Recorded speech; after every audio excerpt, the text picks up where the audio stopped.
Breaking news! Something is brewing in Miami, and it could explode into one of the biggest controversies of this offseason. The Dolphins are just days away from training camp, but one critical player who was supposed to change everything in the trenches might not even be there. Jonah, Svenia, the highly drafted offensive lineman Miami traded up to get, still hasn't signed his rookie contract, and the tension behind the scenes is growing by the hour. What's really going on here? Why is Chris Grier playing hardball with a player the team desperately needs to fix one of the worst offensive lines in football? And could this standoff completely derail the Dolphins' Super Bowl hopes before the season even begins? The atmosphere is getting hotter by the minute, and I'm going to break it all down for you. But before we go any further, if you're a true Dolphins fan who's been bleeding aqua and orange for decades, hit that like button right now and comment, "Go Dolphins!" My heart bleeds aqua and orange, because what I'm about to tell you could define this entire season. Now, let's dive straight into the drama, because this Jonah Svenia situation might be the ticking time bomb nobody in the Dolphins organization wants to admit is about to explode. Jonah Svenia, drafted 38th overall, still hasn't signed his rookie contract, and we are now just days away from training camp.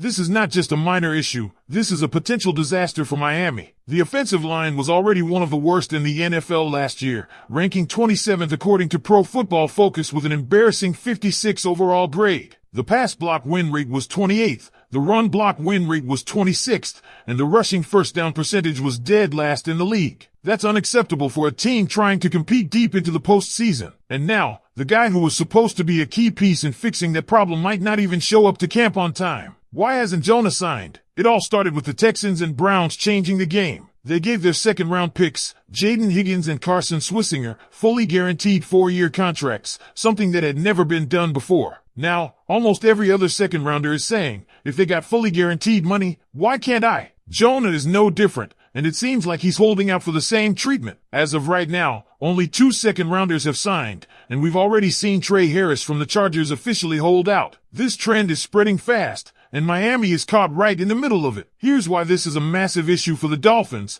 Jonah isn't some luxury pick you can afford to lose for a few weeks. He's projected to be a starter, likely at right guard, next to James Daniels. Without him, this offensive line could look dangerously similar to last year's disaster. If he doesn't sign soon, Miami will have no choice but to start Liam Eichenberg again, and let's be honest, nobody wants to see that. Eichenberg has been one of the worst offensive linemen in football, yet the Dolphins gave him another contract simply because he knows the system. But if he's starting week 1 against the Colts, this season is already in trouble. The Dolphins traded up from 48 to 38 to draft Jonah. They clearly value him highly, so why is Grier being stubborn over a few $1 million in future cap space in 2028? This team needs to win now, not 4 years from now. Mike McDaniel's offensive scheme is complex, and Jonah needs every single training camp rep to be ready to start week 1. Missing those reps could be devastating for his development and for the entire O-line's chemistry. And let's not forget, Miami's struggles in November, December, and January over the past 3 seasons have been directly tied to their offensive line play. This team has been too soft in the trenches,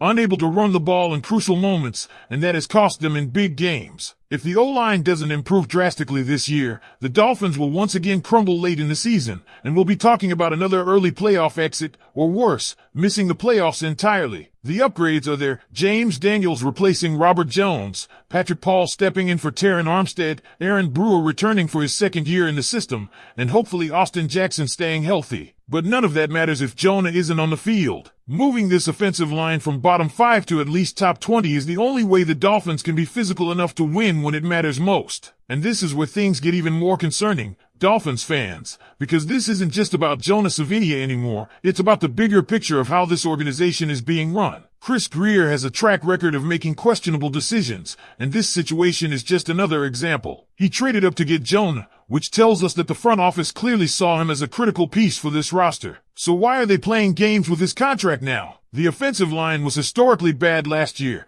and they're banking on Jonah to help fix that. Every day that goes by without him in the building is a day lost in building chemistry, learning the system, and getting the reps he needs to be effective come week 1. You can't run a Mike McDaniel offense successfully without a solid offensive line. That's not just an opinion. That's a fact proven by the last 3 seasons. This system relies heavily on timing, zone blocking, and physical execution up front. And here's the scary part. If Jonah's holdout drags on into training camp, even if he signs later, it could take weeks for him to get fully comfortable in the system. By then, the Dolphins could already be behind the curve, and we know how this team has struggled in late-season games. The soft mentality in the trenches has been exposed every year, and you can't keep expecting to win shootouts in December and January when your offensive line is collapsing. Now let's talk about Liam Eichenberg, because as much as we don't want to think about it, he might actually be the Week 1 starter if this mess isn't resolved. That should terrify every Dolphins fan. The numbers don't lie. Eichenberg has been one of the worst starting offensive linemen in the league over the past few seasons,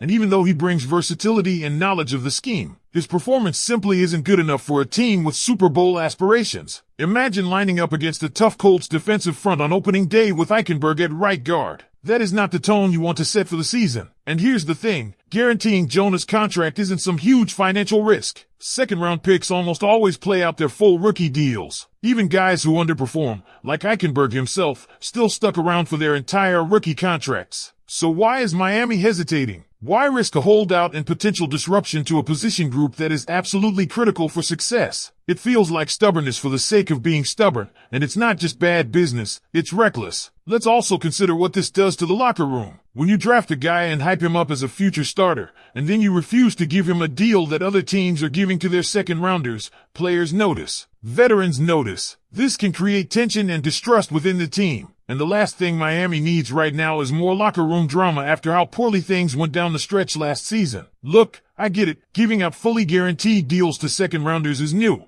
and it changes the way teams have done business for years. But the NFL is evolving, and if you want to compete with the best, you have to adapt. If you're serious about winning, you don't let a rookie holdout jeopardize the success of your entire offensive line. Now, Dolphins fans, I want to hear from you again. Do you believe Chris Grier is making a huge mistake by dragging this out? Or do you think Miami is right to hold firm and not give in to Jonah's demands? Should the Dolphins prioritize winning now, or are you okay with this possibly affecting Week 1 and beyond? Drop your thoughts in the comments because I need to know, how frustrated are you with this front office right now? And let's be real, Dolphins fans, this is the kind of situation that separates contenders from pretenders. If Miami really believes it can compete for a Super Bowl this year, you can't have this level of dysfunction just weeks before training camp. Jonah Svenia is supposed to be the guy who helps transform this offensive line from a bottom 5 embarrassment into at least a respectable unit. James Daniels can't do it alone, Aaron Brewer can't do it alone, and Austin Jackson, if healthy, still needs stability next to him. Jonah was drafted to be that stabilizing force, and yet here we are, days away from camp, still talking about a rookie holdout instead of his development on the field. This is a test for the front office, and frankly, it's one Chris Grier is failing yet again. The narrative around him has always been the same. He makes flashy moves when it comes to skilled players but consistently struggles to build and maintain a dominant offensive line. And now, when the team finally takes a step in the right direction by drafting Jonah,